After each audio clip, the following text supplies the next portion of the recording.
नमस्कार, आप देख रहे हैं न्यूज इंडिया। मैं हूं आपके साथ पूजा मोहन पांडे। देश की संसद में खुद को मुस्लिमों का हितैषी बनाने के लिए जोरदार बहस हो रही है। सत्ता पक्ष ने मुस्लिमों का रुख अपनी ओर मोड़ने के लिए वक्फ कानून को लेकर दांव खेला है। हालांकि इसने करीबन आधा रास्ता बीते दिन ही तय कर लिया था, जबकि बचे हुए आधे रास्ते को पार करने के लिए राज्यसभा में जोरदार बहस हो रही है। लेकिन देश में इस बिल को लेकर जो चर्चा है वो ये कि देश के मुसलमानों का असली हमदर्द कौन है। विपक्ष इस बिल का विरोध करके खुद को देश के मुसलमानों का हिमायती साबित करने पर तुला हुआ है, तो वहीं सत्ता पक्ष वक्फ संशोधन बिल को मुस्लिमों के लिए रामबाण बताकर राजनीतिक दांवपेच चल रहा है। ये रिपोर्ट देखिए।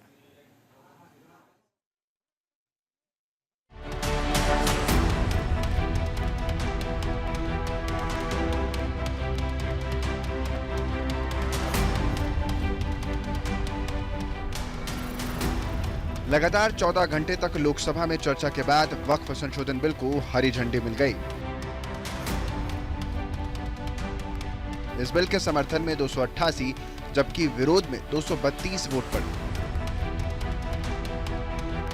56 वोटों की बढ़त के साथ ये बिल लोकसभा से सीना तानकर राज्यसभा के पटल पर जा पहुंचा। हालांकि लोकसभा में बिल पर विपक्ष के विरोध को देखकर पूरा अंदाजा था कि राज्यसभा में भी बीजेपी को विरोध का सामना करना पड़ेगा, और हुआ भी ठीक वैसा ही।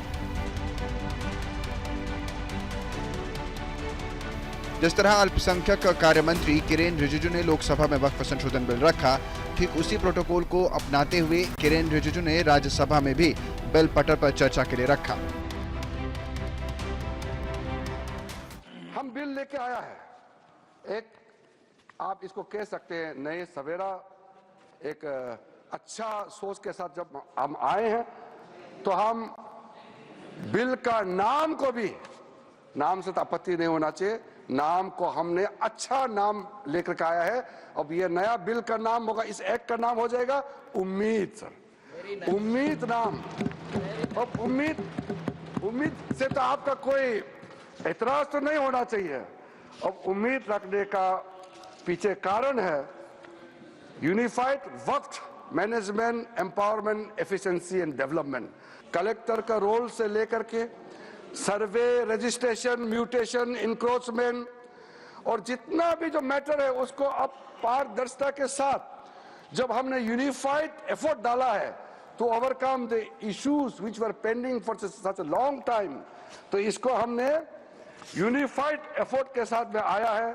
और एम्पावरमेंट का जब बात होते हैं तो डाइवर्स सोशल ग्रुप जिसको मैंने जिक्र किया है, चाहे वो सुन्नी हो, चाहे शिया हो, चाहे वो आगा खानीस हो, पसमानदा मुस्लिम हो, बैकवर्ड मुस्लिम्स का कोई भी डेफिनेशन में आप देख लीजिए, वुमेन हो और बाकी कोई भी हो, हम चाहते हैं कि सबको डिसीजन मेकिंग का बॉडी में जगह मिलना चाहिए। इसलिए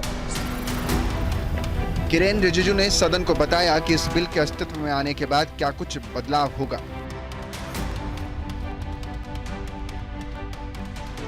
चर्चा के दौरान उन्होंने ये भी बताया कि जिस तरह से वक्फ संशोधन बिल से लोगों ने उम्मीद लगाई है, वो आने वाले समय में मील का पत्थर साबित होगा। इसके लिए सरकार ने इस बिल को उम्मीद का नाम दिया है। यहां कहा गया है कि हम जो कदम उठा रहे हैं मुसलमानों को नुकसान होगा। कई लोगों ने कहा ये अनकॉन्स्टिट्यूशनल है, गैर कानूनी है और मुसलमानों का हक छीना जा रहा है। अलग अलग तरीके से लोगों ने अपना बात को रखा है।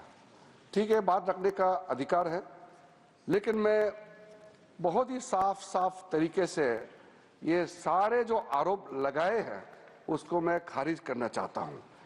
सर, सबसे पहले ये जो वक्फ प्रॉपर्टी होता है, इसका मैनेजमेंट, इसका क्रिएशन और इसका बेनिफिशियरी ये नॉन मुस्लिम के अलावा कोई और हो, किसी के पास हो ही नहीं सकता है, मुस्लिम के पास ही रहेगा। कोई नॉन मुस्लिम इसमें हस्तक्षेप नहीं कर सकता है। जो वाकिफ होता है वो एक मुसलमान ही होता है और और जो औकाफ बन जाता है वो प्रॉपर्टी क्रिएट हो जाता है, उसको मैनेजमेंट कौन करता है? मुतावाली, वो भी मुसलमान ही होना पड़ता है। 3 पर्पस के लिए, धार्मिक रिलीजियस पर्पस, अच्छा काम के लिए, पायस भगवान के नाम में, अल्लाह के नाम में, और चैरिटेबल भला के लिए, बच्चों के लिए, महिलाओं के लिए, गरीबों के लिए, तो वो मुस्लिम ही होगा। तो यहां ये सवाल ही नहीं उठता है कि नॉन मुस्लिम, मुस्लिम धार्मिक भावना और धार्मिक व्यवस्था या वे किसी भी तरीके से मुस्लिम प्रॉपर्टी में, मैनेजमेंट में नॉन मुस्लिम हस्तक्षेप कर रहा है, ये सवाल ही नहीं उठता है। 5 मार्च 2014 में कमेटी 13 में गठन हुआ और पारित हुआ दोनों सदनों में। कल भी इस बात को बताया है कि दुनिया का सबसे ज्यादा वक्फ प्रॉपर्टी हिंदुस्तान में है, और कई लोगों ने कहा कि डिफेंस, रेलवेज के बाद तीसरा डेटा बैंक देखा जाएगा तो वक्फ प्रॉपर्टी, जो लैंड प्रॉपर्टी जो है वक्फ बोर्ड के पास है। मैं उसको थोड़ा संशोधित करके बताना चाहता हूं, ये तीसरा नहीं है, दुनिया का सबसे ज्यादा लैंड प्रॉपर्टी नंबर 1 वक्फ बोर्ड के पास है हिंदुस्तान में, ये थर्ड नहीं है, क्योंकि डिफेंस और रेलवे को आप प्राइवेट प्रॉपर्टी के हिसाब से आप इसको गिनती नहीं कर सकता है, ये देश का प्रॉपर्टी है। इसलिए जब इतना प्रॉपर्टी हमारा देश में है, इसमें किसी को आपत्ति नहीं होना चाहिए, लेकिन आपत्ति तब होता है जब दुनिया का सबसे ज्यादा प्रॉपर्टी मुसलमानों के नाम में वक्फ प्रॉपर्टी हमारे देश में है और करोड़ों जो हमारे बहनाई हैं, गरीब मुसलमान हैं, उसको कोई फायदा नहीं मिल रहा है इतना प्रॉपर्टी। तो ये प्रॉपर्टी किस काम का? राज्यसभा में भी किरेन रिजिजू ने कांग्रेस और उसके कार्यकाल में गठित हुई सच्चर कमेटी का हवाला देकर तंज कसा। राज्यसभा में वक्फ बिल पर चर्चा के दौरान केंद्रीय मंत्री किरेन रिजिजू ने कहा कि वक्फ का सही इस्तेमाल होता तो देश बदलता।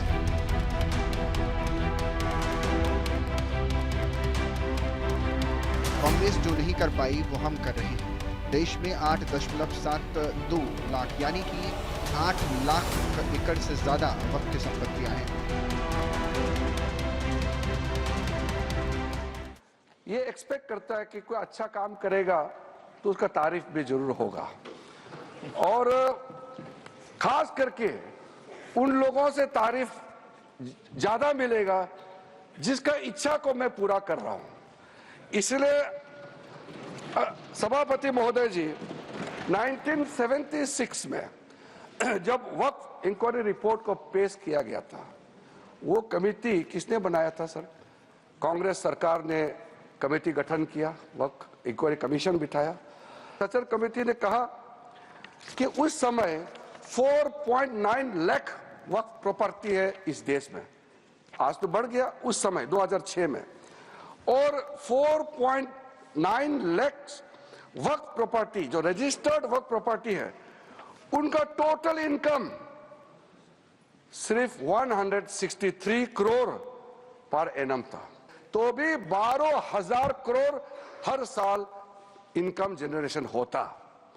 तो 12,000 करोड़ होना चाहिए था, लेकिन 163 करोड़ जनरेशन हुआ है। और इसके साथ ही किरेन रिजिजू ने सदन को बताया कि पुराने कानून में बदलाव की जरूरत क्यों पड़ रही है। इसी को लेकर उन्होंने कई पक्ष सदन के सामने रखे हैं। उन्होंने बताया कि वक्फ के पास सबसे ज्यादा जमीन होने के बाद भी देश में ज्यादातर मुस्लिम गरीबी में जी रहे हैं। दरअसल वक्फ बिल का पुराना कानून क्या है, आपको ये भी जानना जरूरी है। पहले विवाद हो तो सिर्फ ट्रिब्यूनल में ही फैसला होता था। वक्फ ट्रिब्यूनल के फैसले को चुनौती नहीं दी जा सकती थी। जिस संपत्ति पर भी वक्फ का दावा कर देता वो उसकी हो जाती। विवादित संपत्ति पर भी वक्फ का दावा संभव माना जाता है। धार्मिक कार्यों के लिए इस्तेमाल जमीन वक्फ की मानी जाती थी। किरेन रिजिजू ने बताया कि अब तक वक्फ बोर्ड अगर किसी जमीन पर अपना दावा ठोक देता था तो उसे साबित करना बहुत मुश्किल होता था। इसी के पीछे बड़ी वजह पुराने वक्त में जमीनों के हस्तांतरण का लेखा जोखा ना होना था। वक्फ बोर्ड ने इसका फायदा खूब उठाया, लोगों की जमीन पर कब्जा भी किया। 2013 में दूसरा प्रावधान जो चेंज किया था उसको हम लोगों ने क्या बदलाव किया है वो आप भी हमारा समर्थन करेंगे। वक्फ प्रॉपर्टी जो है ये तो आप जानते ही है, इसको कोई भी प्रॉपर्टी हो उसका एक टाइटल होने के लिए कोई डॉक्यूमेंट चाहिए, कोई रजिस्ट्रेशन चाहिए, कोई प्रूफ तो चाहिए।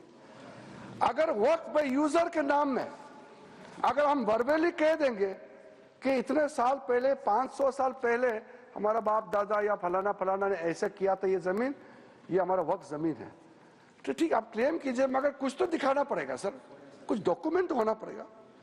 तो वक्फ बाय यूजर ये जो हमने ऐसे आप आर्बिट्ररी नहीं कर सकता है। साथ साथ सेक्शन 40 में वक्फ बोर्ड किसी भी जमीन को अगर क्लेम करता है तो सीधा सीधा वक्फ बोर्ड डिक्लेयर किया जाता था, उसको हमने हटा दिया है। ये पूरा देश जानता है कि देश का मुसलमान शरिया के तहत अपने नियम तय करता है। इसको लेकर भी कई बार सरकार और मुस्लिम संगठनों के बीच खींचातान रहती है। गौर करने वाली बात यह है कि सिर्फ शरिया को लेकर ही ऐसी बात नहीं है, बल्कि वक्फ भी कुछ ऐसी ही कहानी को बयां करता है। जिस तरह से शरिया के मुताबिक नियम थोपे जाते हैं, वक्फ में ही जमीनों पर कुछ उसी तरह का दावा ठोका जाता है। मुस्लिम धर्म में कई ऐसे नियम हैं जो ना तो खुद मुसलमानों को पसंद है और ना ही हिंदुओं को रास आते हैं। 2013 में दूसरा प्रावधान जो चेंज किया था उसको हम लोगों ने क्या बदलाव किया है वो आप भी हमारा समर्थन करेंगे। वक्फ प्रॉपर्टी जो है ये तो आप जानते ही है, इसको कोई भी प्रॉपर्टी हो उसका एक टाइटल होने के लिए कोई डॉक्यूमेंट चाहिए, कोई रजिस्ट्रेशन चाहिए, कोई प्रूफ तो चाहिए। अगर वक्फ बाय यूजर के नाम में अगर हम वर्बली कह देंगे कि इतने साल पहले 500 साल पहले हमारा बाप दादा या फलाना फलाना ने ऐसे किया था, ये जमीन ये हमारा वक्फ जमीन है, तो ठीक आप क्लेम कीजिए, मगर कुछ तो दिखाना पड़ेगा सर, कुछ डॉक्यूमेंट होना पड़ेगा।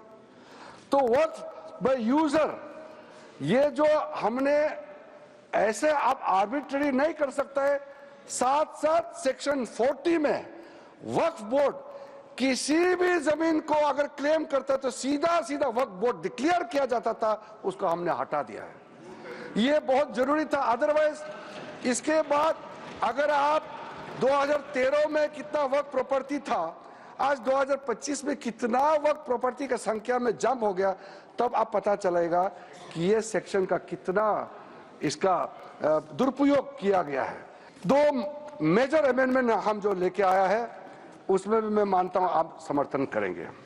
कोई हमारा आर्कोलॉजिकल साइट जो हमारा राष्ट्र का प्रॉपर्टी है, इसको आप छेड़खानी नहीं कर सकता है। लेकिन इस बार मोदी सरकार ने ठान लिया है कि वक्फ बोर्ड की मनमानी अब और नहीं चलेगी। वक्फ कानून में संशोधन को लेकर बीजेपी ने जिस तरह की तैयारी की है वो अब अपना दूसरा चरण पार कर चुकी है। अब राज्यसभा और राष्ट्रपति के हस्ताक्षर के बाद यह बिल कानून का रूप ले लेगा। जिस तरह से लोकसभा में इसने अपनी यात्रा तय की है, उससे लगता है कि राज्यसभा में भी बिल को हरी झंडी मिल ही जाएगी। न्यूज़ इंडिया के लिए संजीव कुमार की रिपोर्ट। देखिए, बीते कुछ दिनों से देश की संसद पर पूरे देश की निगाहें टिकी हुई हैं, खासकर देश के मुसलमानों की। भला ऐसा हो भी क्यों ना। दरअसल संसद में जिस बिल को लेकर मान्यों में तीखी बहस हो रही है वो देश के मुसलमानों से ही जुड़ा हुआ है। ऐसे में मुसलमान ही सबसे ज्यादा इस बहस को तवज्जो भी दे रहे हैं, क्योंकि इससे वक्फ बोर्ड का भाग्य तय होने वाला है। ये रिपोर्ट देखिए।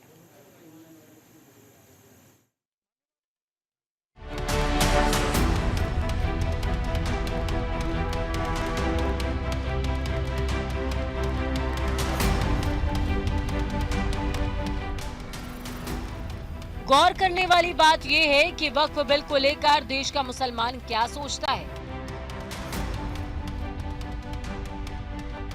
क्या उन्हें भी ऐसा लगता है जैसा विपक्ष संसद में बिल को लेकर दावा कर रहा है, या फिर देश का मुसलमान बीजेपी की तरह अपनी सोच रखता है।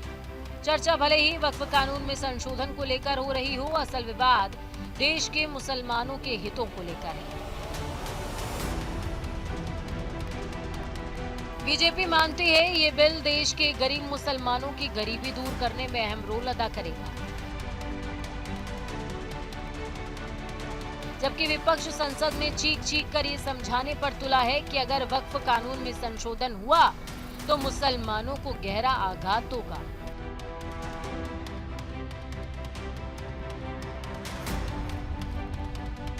तो कल से दोनों सदनों में गरीब मुसलमानों की बहुत चिंता हो रही है। अचानक इतनी चिंता हो रही है कि मुझे डर लगने लगा है, और मुसलमान भी डरे, हिंदू भी डरे हैं कि इतनी चिंता गरीब मुसलमानों की क्यों हो रही है। रिजू जी, मैंने आपका भाषण सुना, फिर गृह मंत्री जी का भाषण सुना। मुसलमानों की इतनी चिंता बैरिस्टर जिना भी नहीं करते थे। बैरिस्टर मोहम्मद अली जिना ने भी कभी इतनी चिंता मुसलमानों की नहीं की थी, वो आप कल से कर रहे हो। मुझे तो लगा कि बैरिस्टर जिना का कब्र से आत्मा उठकर अपने शरीर में घुस गया। ऐसा मत करो। हमें पहले लगता था कि हम सब मिलकर एक हिंदू राष्ट्र बना रहे हैं, लेकिन आपका भाषण, ये आपके सब देखकर मुझे लगा आप हिंदू पाकिस्तान बनाने जा रहे हो। गरीब मुसलमानों की बात आप लोग कर रहे हो, करोड़ों गरीब मुसलमानों के हित की बात आप कर रहे हो। आपको मुसलमानों की चिंता कब से होने लगी? या आप ही लोग हैं मुसलमानों को चोर बोलते हो? आप ही लोग हैं मुसलमान आपकी जमीन छीन लेंगे, आपके गले का मंगलसूत्र खींच लेंगे, आपके गाय बैल उठाकर लेके जाएंगे। मुसलमानों के महाराष्ट्र में मुसलमानों के मटन के दुकान से आप मीट मत खरीद लीजिए, मुसलमान देशद्रोही है, टेररिस्ट है, बटेंगे तो कटेंगे। अभी आप लोग मुसलमानों की संपत्ति की चिंता कर रहे हो। आप लोग मुसलमानों की संपत्ति के रखवाले बने हो। कांग्रेस के वरिष्ठ नेता और सुप्रीम कोर्ट में कानूनी दांवपेच से अपने विरोधियों को चौंकाने वाले अभिषेक मनु सिंघवी ने वक्फ संशोधन बिल पर संविधान के नजरिए से प्रकाश डाला।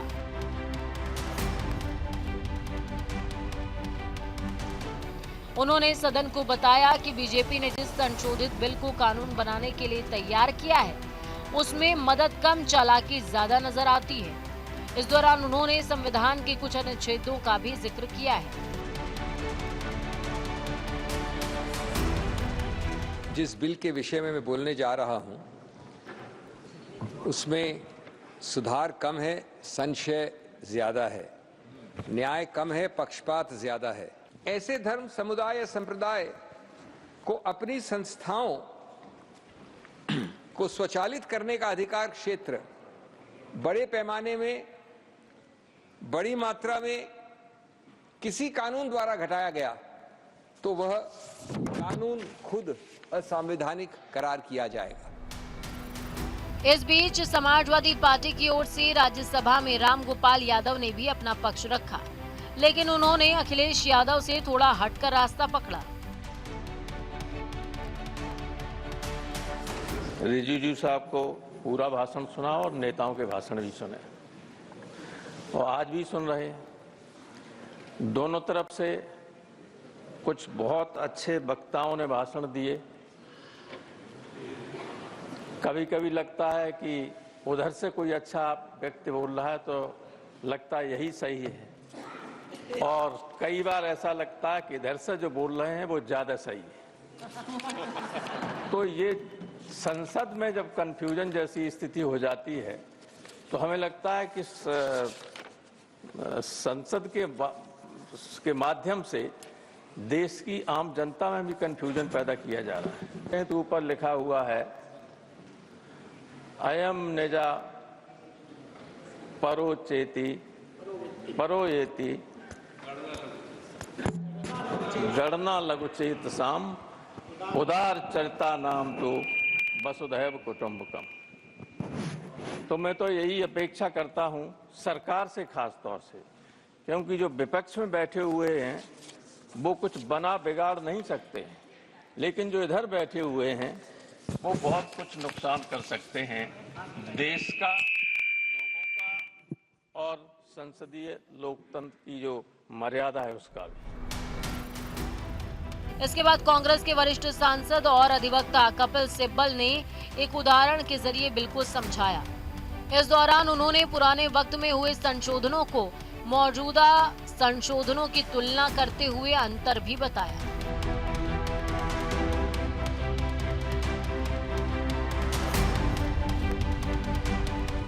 समझ लीजिए कि मेरे पास कुछ संपत्ति है, मेरी प्रॉपर्टी है। मैं हिंदू हूं या मुसलमान हूं या ईसाई हूं या सिख हूं, मैं उसको चैरिटी में देना चाहता हूं, तो कौन उसको रोक सकता है? कोई नहीं रोक सकता। और इतिहास में तो ये बात आपके सामने रखना चाहता हूं कि there was a right of non Muslims also to make a Waqf. और 1954 में और 1995 में जो प्रावधान लाया गया, उसमें यह लिखा गया कि केवल मुसलमानों को वक्फ बना सकते हैं, कोई और नहीं बना सकता, प्रॉपर्टी नहीं दे सकता। और 2013 में जो संशोधन लाया गया, ये जो रोक थी वे खत्म हो गई। अब ये जो 2024 का अभी कानून बना है, उसे वापस ये कहा गया कि केवल मुसलमान ही वक्फ दे सकते हैं। वो तो अलग बात है। मैं केवल छोटी सी बात रखना चाहता हूं। मैं as far as the 17th century, and I'll give you a judgment of the Madras High Court, which observed that it is common for the Hindu zamindars to have Muslims in their territories to make Muslim endowments. Similarly, in Arur Singh versus Badr Deen, Lahore High Court upheld the right of a Hindu to make waqf of his property for a Muslim graveyard. After independence, Nagpur High Court upheld the right of a non-Muslim to create waqf. और हमारे प्रधानमंत्री जी, इनकी मैं बड़ी इज्जत करता हूं, हमेशा कहते हैं वन नेशन वन लॉ। तो अगर वन नेशन वन लॉ होना है, तो बताइए भाई साहब कि ये केवल कहना कि मुसलमान ही वक्फ दे सकते हैं, ये किस किस्म का लॉ है? बीजेपी की ओर से गृह मंत्री अमित शाह और किरण रिजिजू ने संविधान के अनुच्छेदों का हवाला देकर बिल की अच्छाई बताई। तो वहीं विपक्ष की भूमिका में बैठे कांग्रेस के 2 दिग्गज सांसदों ने उन्हीं अनुच्छेदों को उदाहरण के जरिए सरल भाषा में समझाया है। इस तरह वक्फ संशोधन बिल पर चर्चा असमंजस्य के रास्ते से होकर गुजरने को मजबूर होती दिख रही है।